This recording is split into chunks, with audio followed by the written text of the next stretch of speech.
Okay, good morning, everyone. Sue will dispense this morning with roll call because we're going to be in and out a little bit, and we can count to four. So, good morning, everyone. Welcome to Senate Travel. We're going to take up a couple of bills this morning, our snow machine bill and some rock climbing. So let's get started. Director, come on forward. We'd love to hear about House Bill 4.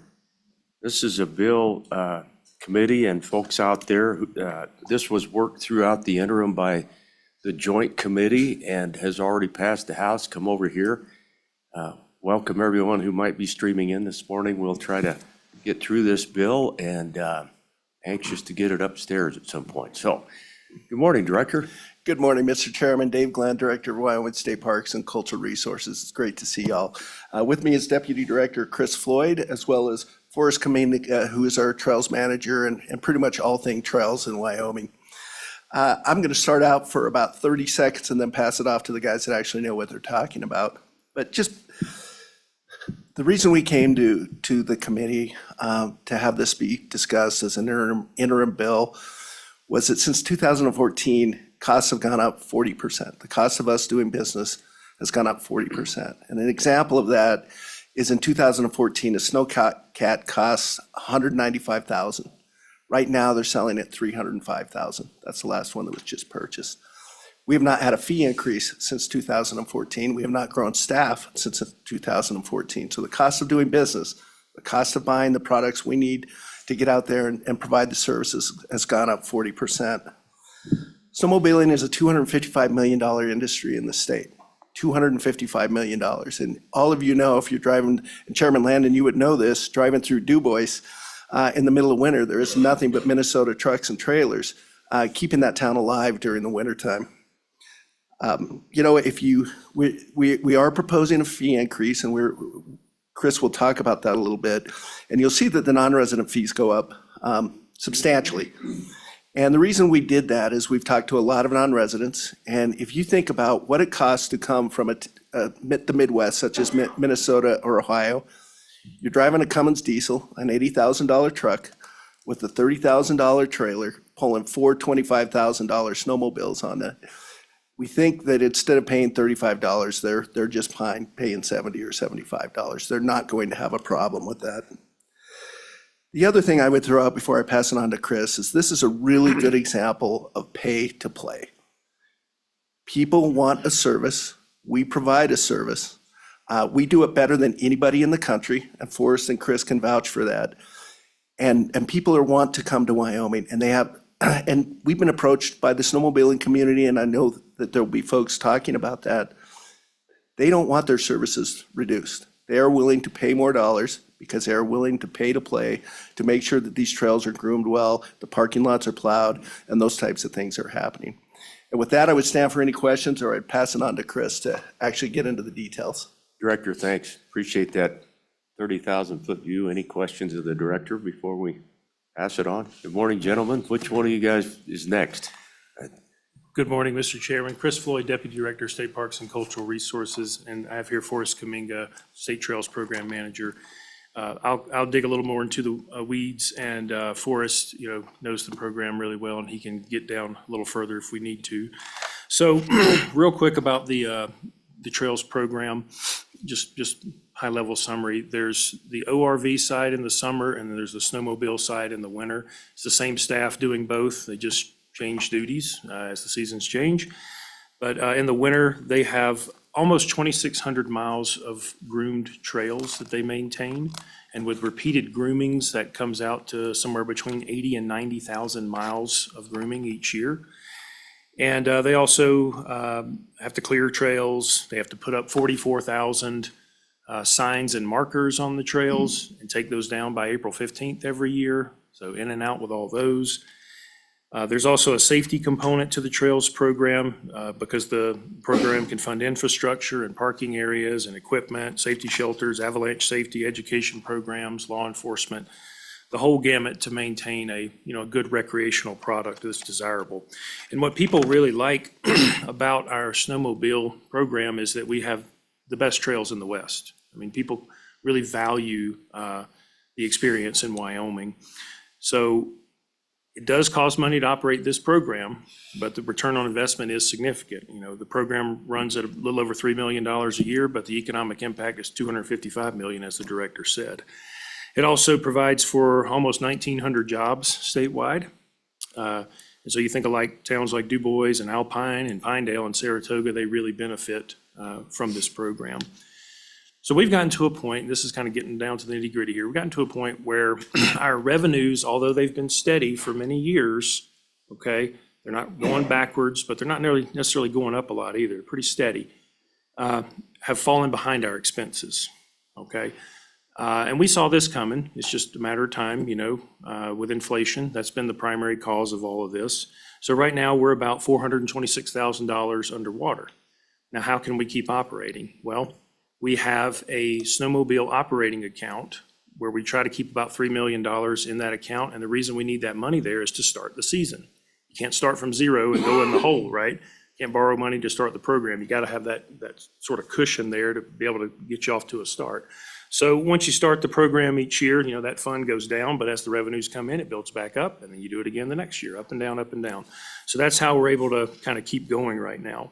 But that fund is getting smaller because we are, you know, going under a little bit each year.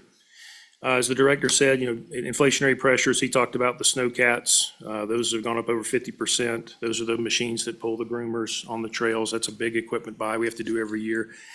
And then also our contracted grooming. We don't necessarily groom all the trails in-house with state employees. We contract a lot of that out. Their expenses have gone up 63%. And so we don't have a whole lot of choices there. You know, there's not like there's a lot of snowmobile trail grooming contractors out there in the world. You know, we have to work with the folks we have there, and they're seeing a lot of prices go up on their end. So that's just two, you know, examples where prices have gone up even above the 34 or 35% inflation we've seen in the CPI in the last 10 years. So we're at a point right now where we're going to have to look at some tough decisions if we don't, you know, augment our revenue in some way. And that could very soon lead to trails not being groomed. And again, that's the thing that people love about our trails program and coming to Wyoming is we have wonderful groomed trails. We heard from our riders and our clubs and our associations and all that, you know, they want this because they want those trails and they understand the math. It is what it is, right? We just need the funding to be able to maintain where we are. The program itself hasn't changed dramatically in scope or staffing or anything like that in the last 10 years. It's been steady as she goes. It's just those expenses have crept up on us. So talking about the bill specifically, what it does, it raises the resident permit fee from $35 to $50. It also creates a new category for non-residents and sets that rate at $70. It also increases the commercial fee from $105 to $150 a permit. The commercial operators, they're running the trails a lot. They're renting out these machines and they're running over and over and over. They do a lot of impact to the trails, so that's why their rate's a little bit higher. The bill also creates a new category for antique snowmobiles. Okay, these are machines that are 20 years old or older. That was 30 years originally, but it was amended in the House to be 20 years. And so the idea there is to kind of bring in folks from out of state who want to participate in these 1 or 2 day antique snowmobile type events. They're becoming a big thing.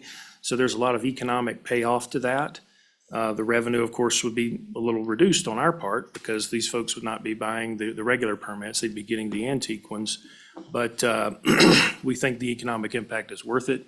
There's also some folks in Wyoming, some residents who just have older machines. They don't ride that much. They just want to go out for a day or two a year. And this gives them a way to do that to where, you know, they don't have to pay the higher rate. And that's a one-time thing. You buy your antique permit. It's for the lifetime of the vehicle until it changes hands. So that's my overview. I'm happy to answer any questions you have. And I think Forrest might have a thing or two he wanted to add. Deputy Floyd, thank you very much. Any questions? Go ahead, Senator Schuler.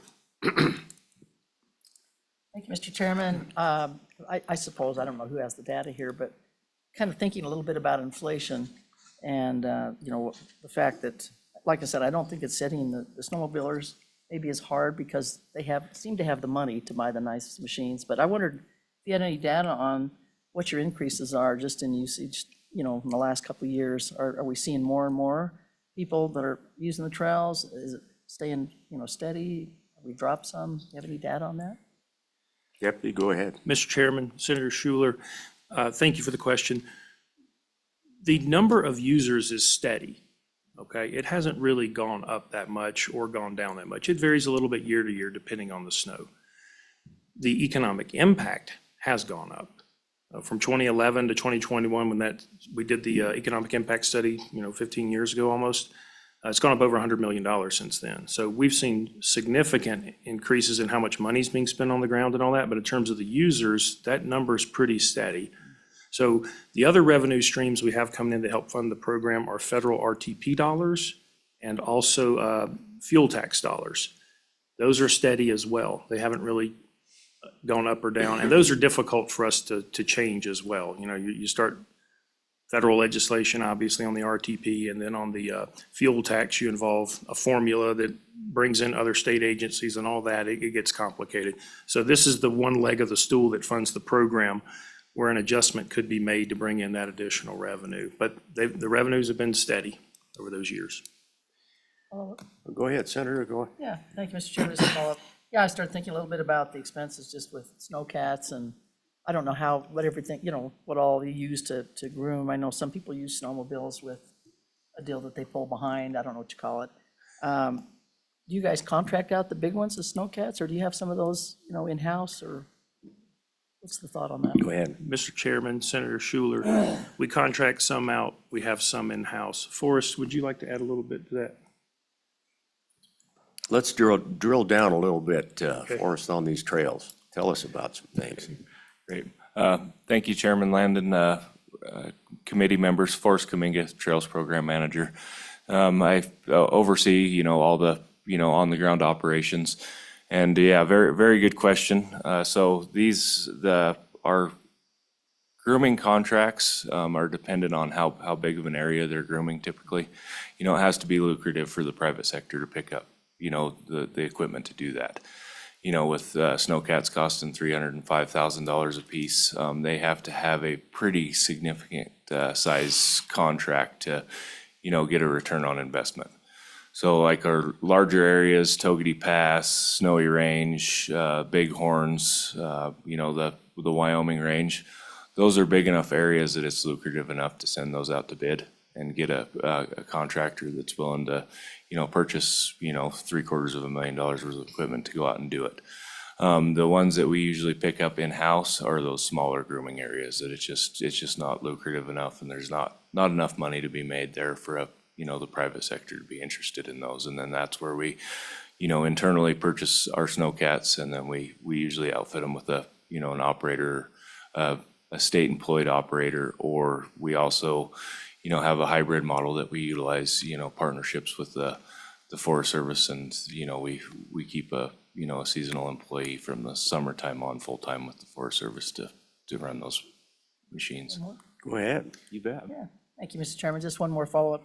What would you say your biggest increase in costs have been? Is it the fuel, or is it the actual maintenance, or is it, I just assumed it's the fuel, but what is it actually? Yep. Chairman Landon, Senator Schuler, our biggest increases are the equipment, and I'll put that into perspective. I mean, my director, Dave, touched on it a little bit, the increase in snowcats. So that's a significant increase. Snow machines too, in 1994, the snowmobile right off the showroom floor was $6,000. To date, that same identical snow machine, equivalent machine, is $24,000. So that's a 300% increase.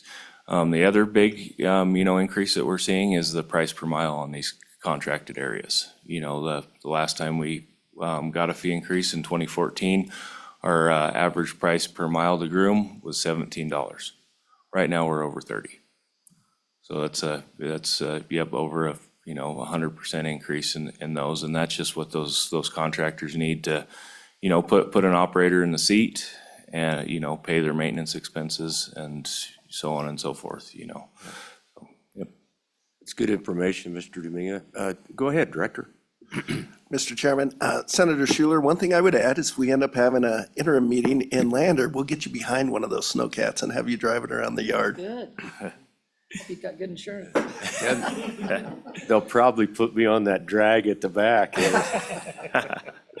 No, we'll take you up on that, Director. That's a good deal. Well, yeah, anything, hey, pipe down. So is there anything for Mr. Domingo specifically on the trails?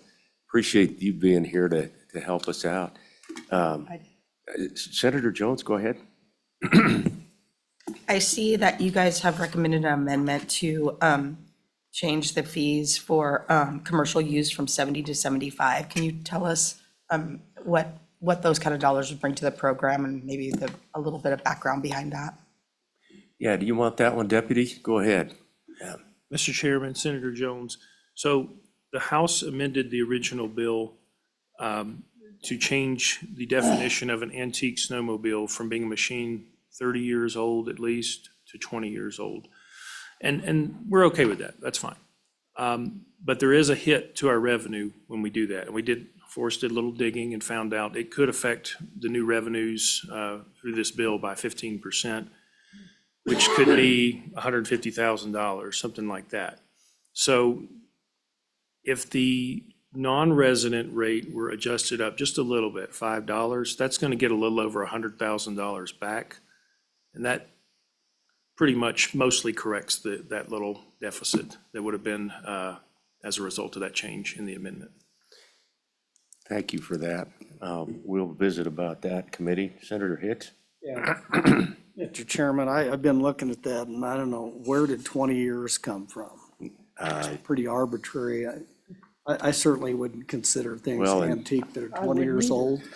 You know, I had the same reaction, Senator, and knowing the cost of these machines, all of my buddies are taking much better care of them than we used to growing up. But Deputy, any thoughts on that? What was the conversation on the other side? Mr. Chairman, if I could pass to my director. Oh, yeah, well, we'll go right on up the scale here. Director, you've got the hot potato here. Yeah, it got punted, didn't it? Mr. Chairman, Senator Hicks, there were some legislators on the House side, and actually it made sense to us, that proposed that they have some of their constituents that have some 20 to 25-year-old snowmobiles. They can't afford to go out and go snowmobiling every weekend. They have a beat-up truck. They have a beat-up trailer. Usually when they go out on the trails, they're towing 2 or 3 of their snowmobiles back because they're old. And so that 20 to 25 years, they were trying to find a way for those people to get their kids and get them out on the trails without having to pay a $50 fee per snowmobile. And so while it's not specifically antique, it's an old enough snowmobile that they're not going to go out and use on the trails all day, every day. On average, Forrest, it's 17 days, correct me if I'm wrong, a resident spends. These are for the folks that are going out and spend maybe a weekend a year. And so for us, it kind of made sense. We looked at it and said, yes, that totally makes sense. And then when we started digging into it, that's when we would go, whoa, 15%. We chatted with those folks before we brought this amendment to you and felt that $5 non-resident fee increase is really not going to slow anybody from coming back out to the state. And it almost makes us whole. Thank you for that, Director, appreciate it. And I don't always have to drag one back, you know, Go ahead, Senator. I was just going to say, in the interim, we did juggle around with these numbers quite a bit. We were at 25 for a bit and we were going back and forth quite a bit. I don't know that we were ever at 20, but I mean, we were trying to get it figured out. Okay, committee, anything more for our agency folks? Appreciate you guys being here this morning. Did you have Just something? Go ahead, Senator Hicks. Because I got just one little cleanup amendment, but while we have the experts up here, I just want to make sure that, so if you go to page 7 and you go to subsection C, it says the department shall credit to appropriate accounts based upon deductions from the taxes collected under this article. And I don't see any taxes. I see user fees and registration fees, and that word, it has a negative connotation, Mr. Chairman, but the way I read even the calculation of the formula under Romanet 2, it's calculated based on the fees and associated with the fuel tax, but it's still, it's a fee that's collected. We're not collecting I think taxes. this, Senator, this section, I haven't reviewed it completely, but this also pertains to some of those taxes, Director, that are siphoned off along the way. There's 2 or 3 other sources of funding that come in here, right? So, Go Mr. ahead. Chairman, correct. Essentially, what Romanet 2 is talking about is for every registration purchased, $28.75 of fuel tax will be transferred over to the Trails program. So I'm not sure exactly your question, Senator Hicks. I'm not, maybe you can repeat that for me, but it is coming off snowmobile gas tax being transferred over to the snowmobile program. That's what I just, or Chairman, that's what I wanted to make sure is Yeah. because it calculates that based on registration fees. yeah. But if you get into two, it uses registration and user fees, registration fees, and then we apply that to the gas tax. I just want to make sure that if it, is it taxes that we're redistributing under there, or is it fees based on a formula that includes taxes? Good idea to check, and I think we're good. It sounds like the director feels like we are. Yes, Mr. Chairman, essentially, there's 2 big major funding sources. One is the gas tax, and I think that's what Romanet 2 is talking about. One is the user fees, which is what we're up here talking to you All right, about right thank now. you.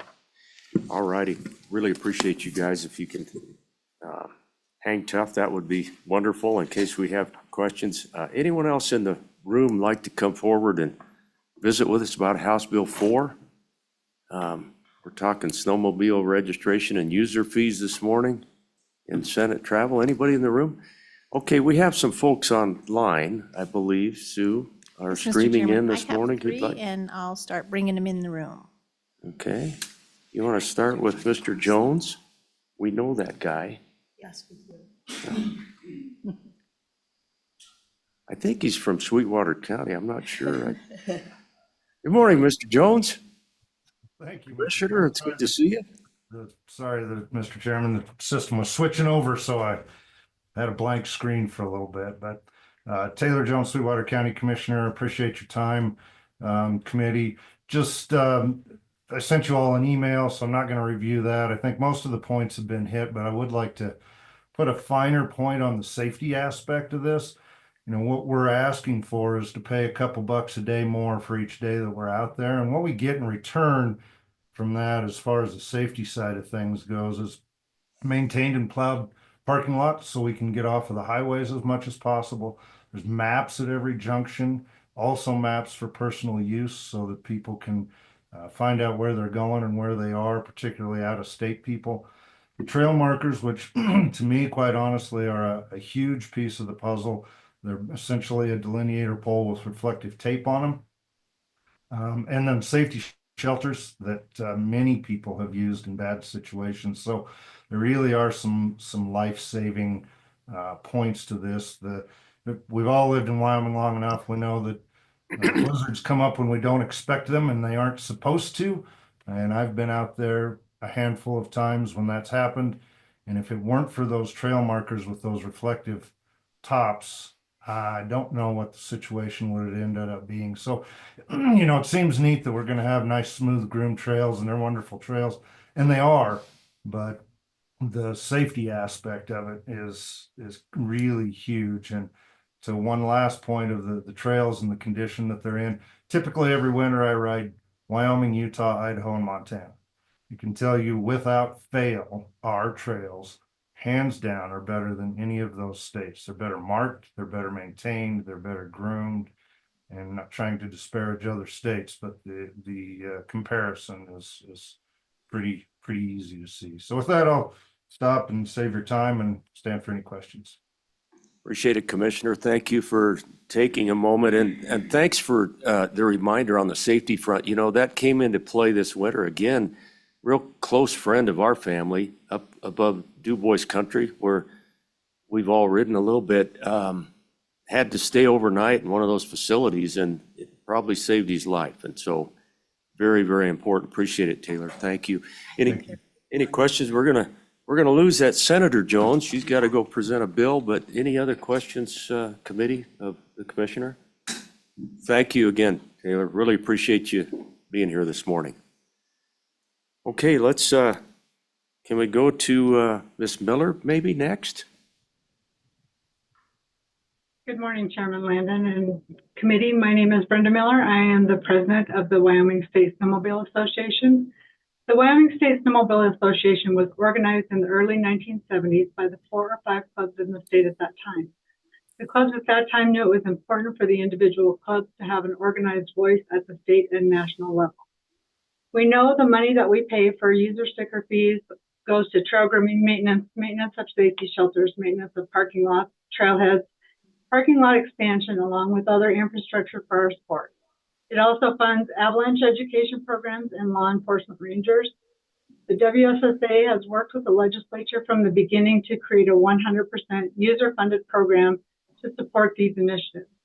Snowmobilers get back what we put into the snowmobile program, and no additional funds are taken from the general fund to support snowmobiles. We support the bill to increase the resident, non-resident, and commercial snowmobile user fees. We also support the addition of an antique snowmobile user fee that has been proposed by Wyoming State Trail. The increase would allow the program to stay status quo, as well as give us the opportunity to expand services around the state. For instance, creating additional parking in areas where people currently park along the highway because the current parking lots are full. Parking along the highway is also a safety issue. I was recently asked if the snowmobile user fee would keep snowmobilers from coming to Wyoming. Without this increase, just the opposite would happen. Services would decrease, which in turn will change the user experience, and that will stop snowmobilers from coming to Wyoming. This in turn will affect the lodging tax, the gas tax, and sales tax, all of which will take a hit when there are fewer snowmobilers. Smoother trails will likely even bring more riders to Wyoming. I've also been told the Wyoming State Snowmobile Association doesn't represent all snowmobilers in Wyoming. I suspect these folks may not be members of the club or of the state association. What I will say about this comment is that we do represent them. We are working with the Forest Service on travel management plans, the BLM on their resource management plan, or the Wyoming legislature regarding user. We're working to keep snowmobile access open, whether it's on our public lands or for our trails and parking areas. We appreciate your support on the House Bill 4 as it is presented. This is a proactive measure to sustain and improve Wyoming's snowmobile program. Thank you for your time. Thank you, Madam President. Appreciate you taking the time to weigh in on this bill this morning. Any questions of the Snowmobile Association? Okay. Senator Schuler. Welcome. One of the questions and I think we may have asked this when we worked the bill, but I can't remember. How does this $70 fee, or $75 if we go with the amendment, how does that compare with some of the other states that you may have done some snowmobiling in? Representative Landon, Chairman Landon, Senator Schuler. That user fee is comparable to the states that surround us. Idaho just is actually working on increasing theirs. Colorado as well, and Utah, I believe, has increased theirs in the last couple of years too. Thanks. Thank you for that, Ms. Miller. Appreciate you being here. We're going to keep moving through this morning. Who's next? I see another Miller on this list. Brenda, you might know that person, I would assume. I do. Okay. Well, let's go to Bert Miller if he would like to testify, or have you covered it? I am not sure if he might have a little to add. Well, Mr. Miller, we're trying to get you on board. We've got a couple others who are wishing to testify, and we'll certainly get to you, but let's see if we can get Mr. Miller on there. I'm just waiting for him to start his video. Okay. Mr. Miller, can you start your video for us?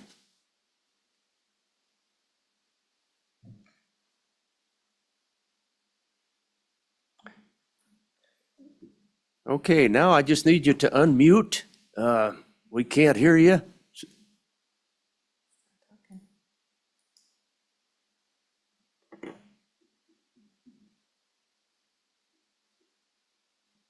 We still can't hear you. We need you to unmute your machine if you can, and welcome. Glad we got you on screen anyway. Do you have me now? There we go. Now we can hear you. Good morning. Good morning, Chairman and committee. Yes, me and Brenda are related. You've had a lot of fantastic testimony this morning, and my follow-up is tremendously about myself. I am the president of the American Council of Snowmobile Association. That's going international, working with all the snowbelt states and Canada. And it's hard for me to believe. I look back, and about 11 years ago, I came in front of your committee for the previous increase. And I think it's kudos to say that State Trails has been able to operate this budget for so long with only one fee increase. And I know that you've heard that approximately 60% of the folks that use our trails are coming from out of town, out of state. And we all know that budgets are stretched to their limits. Give you an example how State Trails helps us. Up in our area, up top of the Beartooth, we have a safety shelter up there, and the Forest Service has shown will be shutting down some bathrooms for cost savings throughout the year. And one of our bathrooms was in Mention. I called and visited with Forrest at State Trails. He called and made the arrangements where State Trails would help pay to keep that bathroom open. That it's great partnerships that keep wonderful programs like this going. And everybody has touched on the safety issue extremely. I will touch on what Director Glenn had said about people driving $80,000 Chevrolet and GMC trucks, Director Glenn, to our wonderful state. I look in the parking lots, and yes, we do have $80,000 trucks, $40,000 trailers. Me and my wife personally, we have 4 sleds, and we license them in Montana, Wyoming, and Idaho. So we definitely can afford the fee increase to keep our program going. And I appreciate you giving me the time to weigh in on this. Mr. Miller, thank you, and appreciate your work with that association that covers a lot of ground. Any questions, committee? Thank you much, Mr. Miller. Appreciate it. We're going to keep going. Ms. Goodwin, looks like, maybe?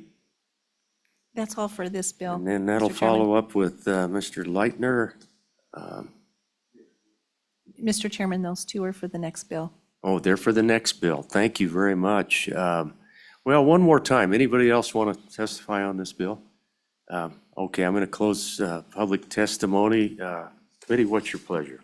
Move the bill. Moved by Senator Schuler. Discussion. Amendments. I think there is a suggested amendment. Senator Schuler. Well, thank you, Mr. Chairman, even though I don't always agree with what the House does, I think this $70 to $75 non-resident fee makes sense because of the issues with the antique snowmobiles and the potential loss of revenue. So I will move that amendment. It's page 6, line 3, delete 70 and insert 75. Okay, Sue, are you located with us? That's page 6, line 3, 70 up to $75. Any discussion? All in favor of the amendment, say aye. Aye. Any opposed, no? Okay, that amendment has passed. We're back on this little bill. Anything else, committee? Okay, Sue, would you take roll on House Bill 4? Mr. Chairman, this is a roll call vote for House Bill 4 engrossed and amended. Senator Boner. Aye. Senator Hicks. Aye. Senator Jones. She left an aye? Senator Schuler. Aye. Chairman Landon. Aye. Mr. Chairman, you have 5 ayes. Okay, that House Bill 4 has passed the committee and will go on to the Senate. I think the former chairman has indicated she's willing to carry this one up on the floor, and we will back her up. You know that for sure. Gentlemen, hopefully, if you can stick around, we may have a question for you on this next one. So thank you for your efforts on House Bill 4. Good morning, Representative. Welcome. We're going to take a look at House Bill 73, and we were hoping you'd help us with that. I would love to help you with that. Okay, good Thank you, deal. Mr. Chairman. Good to see you.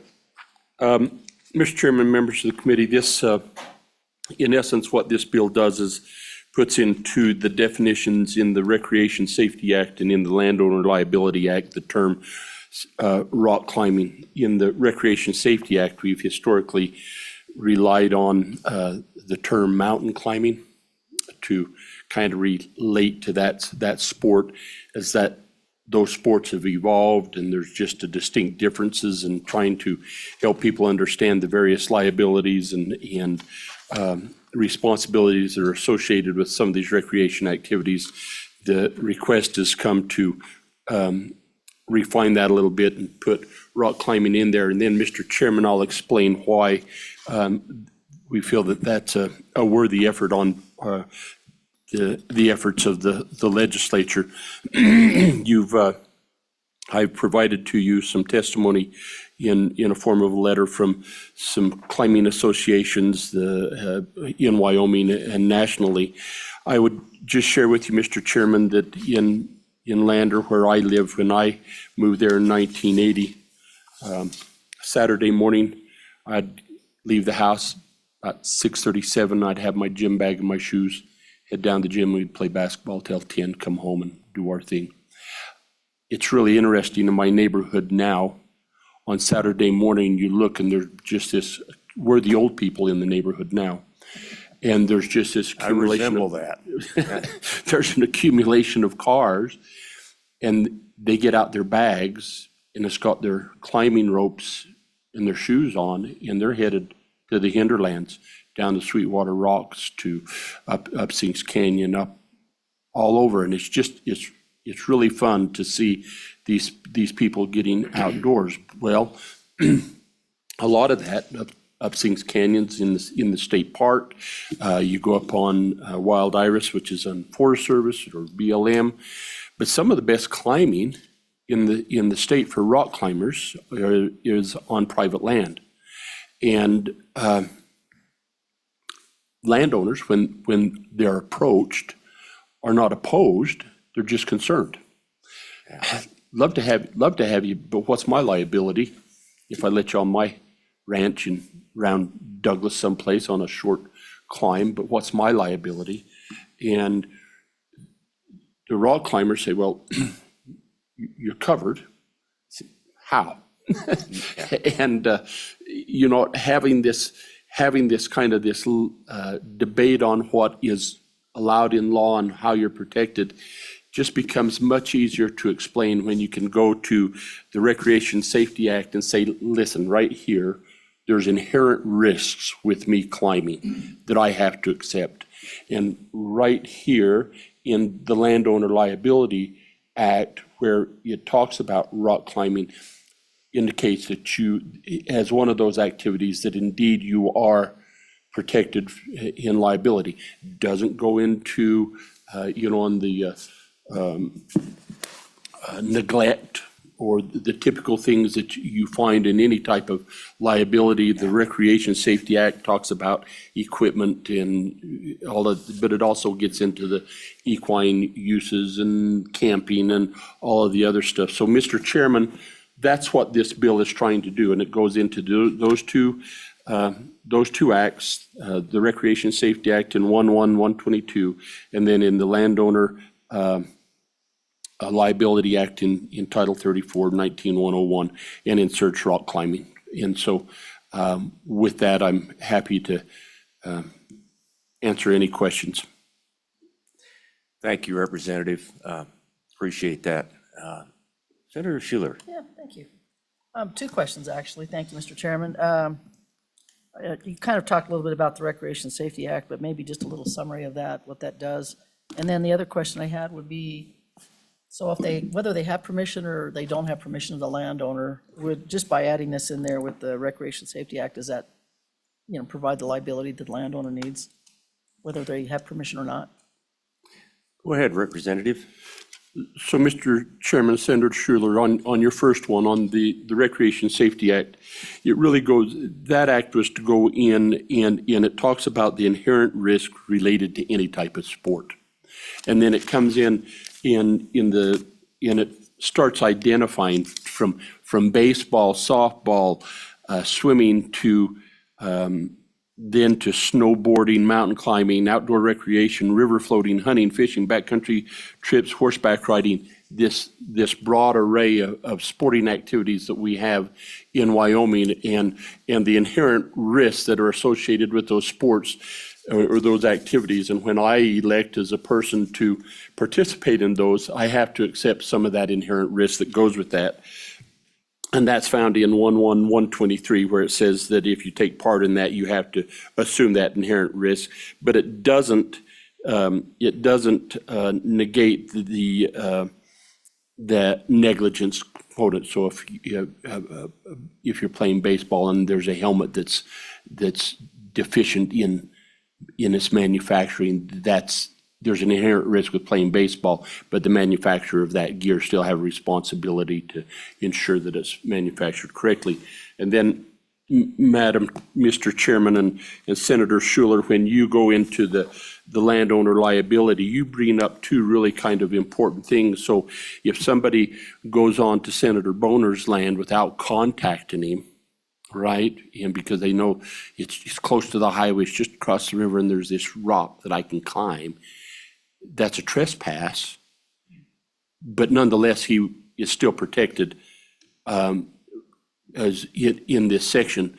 But more importantly is if they go to Senator Boner and say, Senator Boner, you've got this chunk of rock on your land that is really nice to climb, may we?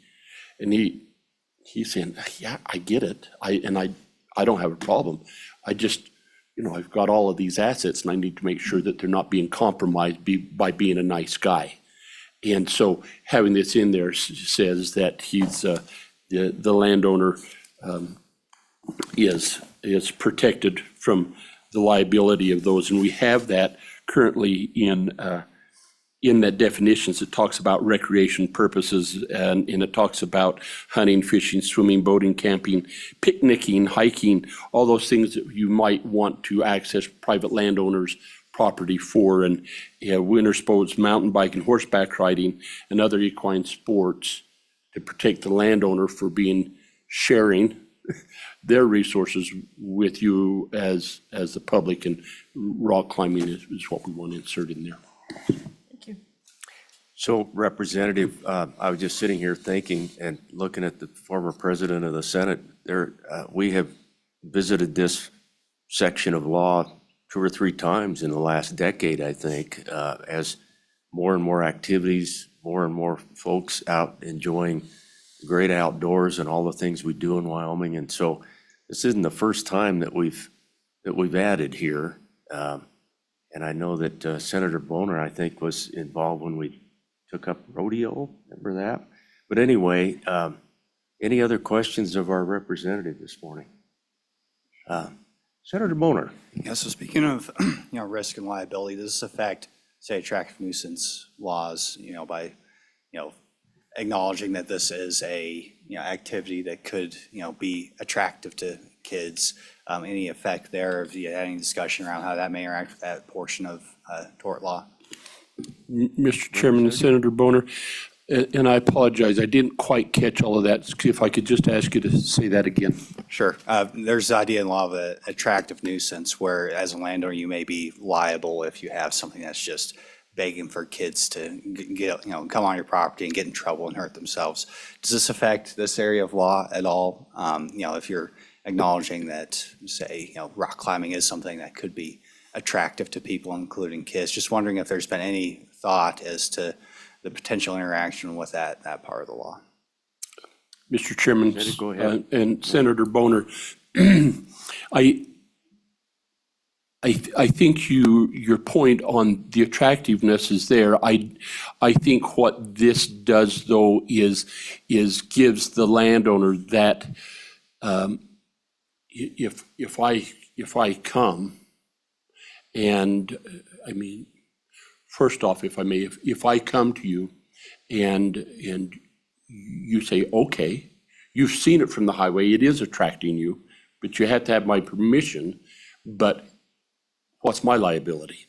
That attractiveness may be visual, that man, this, and that exists, I think, for those, whether they're kids or big kids, that attractiveness is there, and I think that this is a level of protection that says, for this type of sport, you specifically, you have that. Now, I think that attractiveness sometimes comes if you, if I've got an excavator sitting on the next to the road, and those, they're awful attractive for some boys to maybe come and want to play on that. And if I've left the key in, and if I've done some other stuff and not covered that, then I've created kind of a nuisance, or even by leaving that, and I get that. But I think geographic and God-made, I think, falls into a different category. Thank you, Representative. Appreciate it. I'll have you sit back if you can stay for a little while longer, that'd be great. I want to get to anyone else, our department for sure, and then we'll move on from there. But thank you, Representative. Appreciate it. Thank you. Okay. Deputy Director, what do you think about rock climbing this morning? Thank you, Mr. Chairman. Just a couple of quick comments. So we've had people come to us from time to time and ask us about liability on private lands that they're considering maybe opening up for outdoor recreation opportunities. And we refer them to that act. And that act lists a lot of different activities in it. It says, but not limited to, but still it calls some out by name. It is very reassuring to a landowner when they see the specific activity that they're considering listed in there. Not assuming anything, but it's there black and white. And so it says mountain climbing right now, but as mentioned earlier, rock climbing is not quite the same thing anymore. Those activities have diverged in the definition over the years. So rock climbing is more precise. Another thing is, we're seeing increased pressure on our public lands for outdoor recreation statewide. That trend is not going to go backwards. It's going to keep, going the way it's going. And so one thing we talk about a lot is educating our visitors, dispersing them sometimes, and concentrating them sometimes, depending on the activity and the infrastructure involved. If private lands, if there's more of those open for outdoor recreation with the landowner's blessing, that takes a little bit of that pressure off of public lands. So this is to that end, which would be very beneficial. So Deputy Director, thank you for that. I was sitting here wondering, we've been talking about Senator Boner's property, where he's got all that climbing down there. Does it change the nuance of this bill or bring into play anything if Senator Boner begins to charge a trespass fee for that? Mr. Chairman, legally, when you start charging a fee for something, that does change the dynamic a little bit. I thought so. And Representative, did that come up on the other side, or have you thought about that? We have, and I think I think I would refine that even a little more. A trespass fee, you may be all right, but a fee to climb, to use that particular resource, puts you in a different ballgame. Then you're responsible for that. And then refine that a little bit more is if I had any type of engineered structures on those faces, then that liability comes back to me if I'm charging a fee to use those. Yeah, very good point. Maybe that would require a piece of signage somewhere, or, this particular rock face has a lot of shale on it, or, Senator Boner. Well, Mr. Chair, I'm just thinking, you take your kids to a trampoline park. If it's a commercial transaction, you're gonna sign some liability waiver, right? And that'd be on the landowner to take care of that. That's up to them as a business I person. think that's true, Senator. Good stuff. And Representative, you too. Go ahead. Mr. Chairman, and that was what the great example, and is what came out, is if you've got this resource on your property and you're wanting to make it available to the public to use as a revenue generation thing, then you're stepping into a different world. There, of course, you'd want to have some legal advice, but there's going to be signage, there's going to be waivers, there's going to be a number of things that make sure that, and it may be even, Mr. Chairman, it may be that I have a structure on my place that I allow other guides or outfitters to use, and I charge them. They would then have to provide their insurance to cover me and do that. But it's certainly a different game than just a recreational use with inherent risks, and the landowner allowing someone to come in free of charge to use a resource that's on their property that is not man-made. Yeah, well stated, Representative. Senator Schuler. Just kind of tying with that, thank you, Mr. Chairman. We see an increase with our rock climbers down in our area. There's some right off Interstate 80. And then, of course, there's some, I guess, that they're doing it up in the forest as well. And so that brings to mind a couple of different questions. I don't think either of those places, they've really allowed anybody to put what do you call them, the little things that they peg in there with, but they're in there. So when people have just put in whatever those are, again, I'm not a rock climber, so I don't know what you call them, okay. Is there any liability on either, I assume the one on Forest Service land would be their issue, but on the ones just right off the interstate where people are just doing it, who assumes that? Or does this act cover that? Or did I ask too many questions? Mr. Deputy Chairman, Director, you want that one? I'm not an attorney. I would just say that, again, as the representative mentioned, if this is something to where people on their own, without any fees being exchanged, without a commercial activity, taking place, if they're just going on the land and recreating, using whatever they use to recreate, it should be on them. But again, I'm not an attorney, so.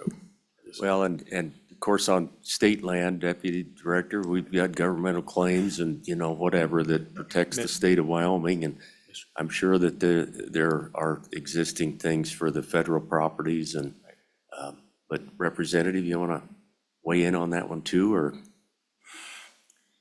I think that conversation is valid, but you talk about state and federal, of course, that's covered.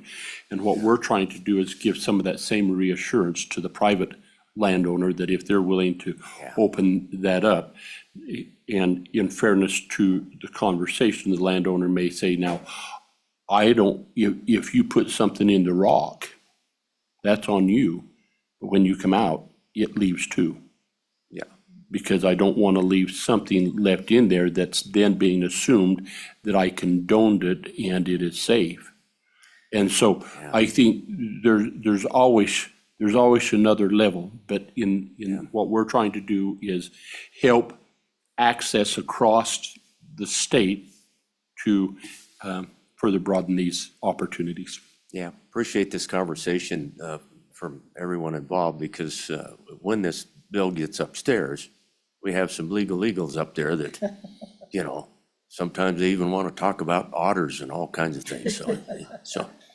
So, well, thank you both. Appreciate it, Deputy Director. And let's get to anyone else who wants to weigh in on House Bill 73. We're talking recreation safety this morning. We do have a couple streaming in this morning. Let's go to those, Sue, if you would, please. I'm looking for my sheet. Who do we have first, Sue? Katie Goodwin. Okay. Ms. Goodwin, good morning. Welcome. Good morning, Mr. Chairman. Thanks for having me here today. My name is Katie Goodwin. I'm the Western Regional Director and Policy Analyst for the Access Fund. Access Fund is a national level nonprofit and land trust that works to preserve and protect climbing access across America. We are very supportive of Bill HB 73, and we work to provide climbing access across the West, both on private and public lands.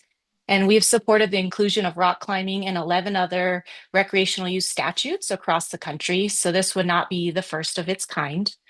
Similar to hunting or fishing, the ability to have access to private property and also provide clear liability protections for landowner is a very valuable thing. We appreciate what you're doing here today, Mr. Chairman, and we thank you for your time. And yeah, I'd also love to always dig into some of those legal questions you had. Great conversation here today. Thanks so much. Thank you, Ms. Goodwin. Thanks for your patience. Glad you could stick around and share some words with us. We appreciate it. Any questions, committee? Thank you, Katie. Appreciate it. Let's go to Mr. Leitner, I believe, if he's still hanging in with us.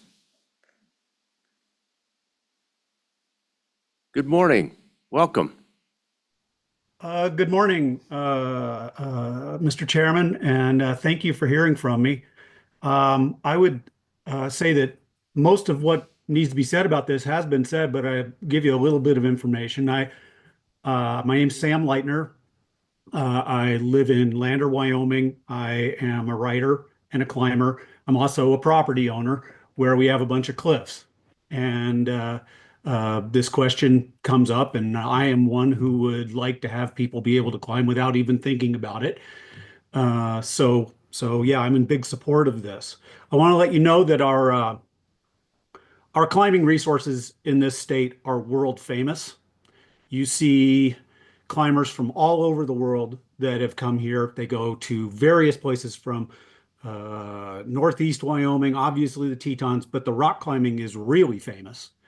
I was actually just recently in Germany. I saw 2 climbers with this logo on their hat. So we are well known as a climbing destination. And to give you some feel for that, the Central Wyoming Climbers Alliance out of Lander had a study done by Eastern Kentucky University a few years ago. The study found that between 35 and 40,000 climbers a year come to just Lander and visit places like Sweetwater Rocks or the Wild Iris, Sinks Canyon, and so forth. And they contribute between $4 and $5 million a year to local economy, just in Lander. That's not including their gas and their groceries they're getting as they're coming and so forth. So it's a big economic push.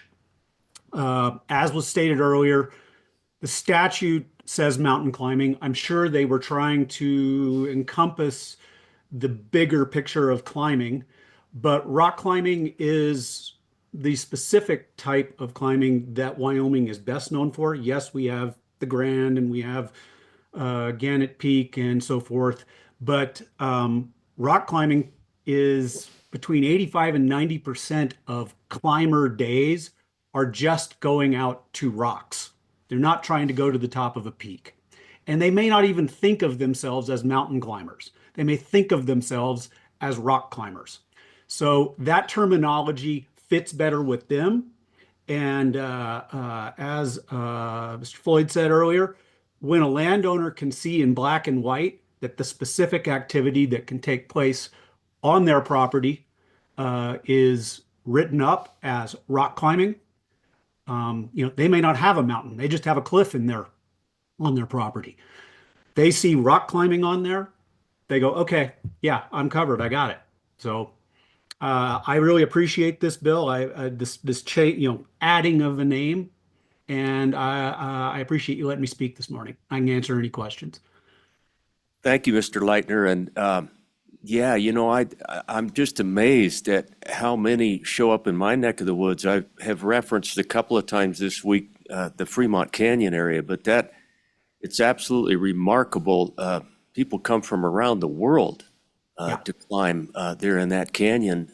We see Eastern Bloc country climbers all the time, and a lot of them don't speak English, but they know what they're doing, and you just kind of wave.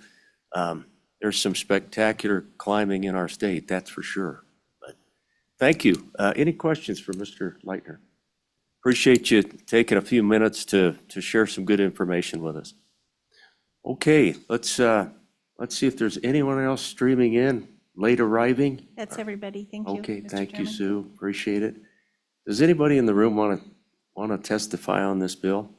One more time. Okay, we're going to close public testimony. Betty, what's your pleasure? It's been moved by Senator Jones and Senator Schuler. And Senator Boner. And Senator Boner too. Thank you. Appreciate all of you guys. Any further discussion? Sue, would you take roll on Senate File 73, please? Mr. Chairman, this is a roll call vote for House Bill 73. Senator Boner? Mr. Chairman, Senator Hicks has left an aye vote, Okay. absentee vote. Senator Jones? Aye. Senator Schuler? Aye. Chairman Landon? Aye. Mr. Chairman, you have 5 ayes. Okay, House Bill 73, representative will go to the Wyoming Senate upstairs. Thank you. Thank you, Mr. Chairman, and the good Senator Driscoll is again carrying me through this process. And Well, we'll be right behind him or tied to the rock with him or something. thank you. So, yeah, thank you, Senator Driscoll, for being here. Committee, we will, we have a couple bills. We'll meet again next Tuesday. What was the bill for Tuesday, Sue? House Bill